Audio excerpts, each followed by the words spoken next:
MSN Messi, Neymar, Suarez বার্সার nostalgic এক আক্রমণ ভাগ। কারো কারো মতে বার্সার ইতিহাসেরই সেরা আক্রমণ ভাগ ছিল এটি। ত্রিফলা সেই আক্রমণ ভাগের সুবাদেই সর্বশেষ ট্রেবল জিতেছিল বার্সেলোনা। 451 ম্যাচে এই আক্রমণ ভাগের কাছ থেকে 363 গোল পেয়েছে বার্সা। 2017 সালে নেইমারের পিএসজিতে যোগ দেওয়ার মধ্য দিয়ে জুটিটি ভেঙে যায়।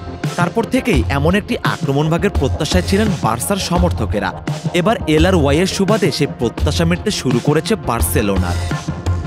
চ্যাম্পিয়ন্স লিগ কোয়ার্টার ফাইনালে প্রথম লেগে বরুসিয়া ডর্টমুন্ডকে 4-0 গোলে উড়িয়ে দিয়েছে বার্সা। ম্যাচের স্কোরলাইনে তাকালেই বোঝা যায় কাতালান ক্লাবটিতে সময় এখন ইয়ামাল, রাফিনিয়া ও লেভানডস্কির। গোল করেছেন তিনজনই, যারা গোল করেছেন লেভা, রাফিনিয়া, ইয়ামাল ও লেভাকে দিয়ে গোলও করিয়েছেন। মোট কথা, মেসি, নেইমার ও সুয়ারেজের মাঝে যেমন বোঝাপড়া ছিল, এই আক্রমণ ভাগেও সেটার ছাপ দেখা যাচ্ছে।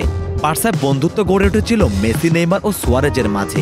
ইয়ামাল, রাফিনিয়া ও লেভার মাঝেও তেমন কিছু দেখা গেলে অবাক হওয়ার কিছু থাকবে না।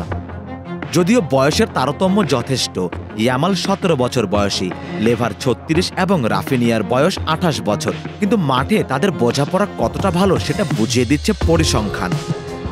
চলতি মৌসুমে সব প্রতিযোগিতা মিলিয়ে তিনজনের কাছে 82 গোল পেয়েছে বার্সা।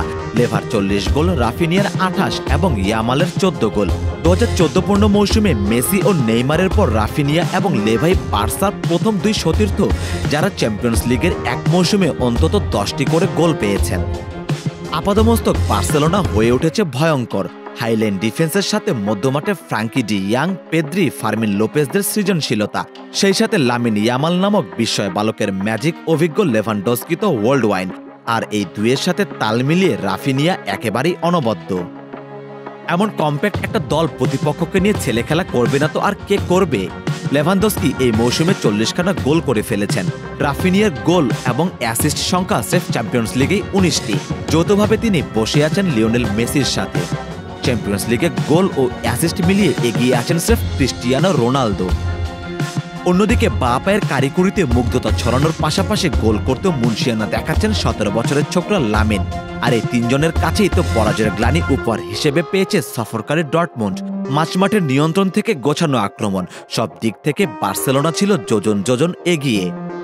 রাফিনিয়া, লামিন ও লেভানডস্কির জোড়া গোলে চ্যাম্পিয়ন্স লিগের সেমিফাইনালে একটি পা দিয়েই রাখল 2014-15 মৌসুমের চ্যাম্পিয়নরা। দীর্ঘ এক দশক পর চ্যাম্পিয়ন্স লিগের রূপালী শিরোপা যেন ডাকছে বার্সেলোনাকে। এবার যে তাদের সুবর্ণ সুযোগ। মেসি, নেইমার, সুয়ারেজদের উত্তরসূরিরা অবশ্য সে পথে বেশ ভালোভাবেই আছে। সারোয়ার সেতু, জিডি স্পোর্টস।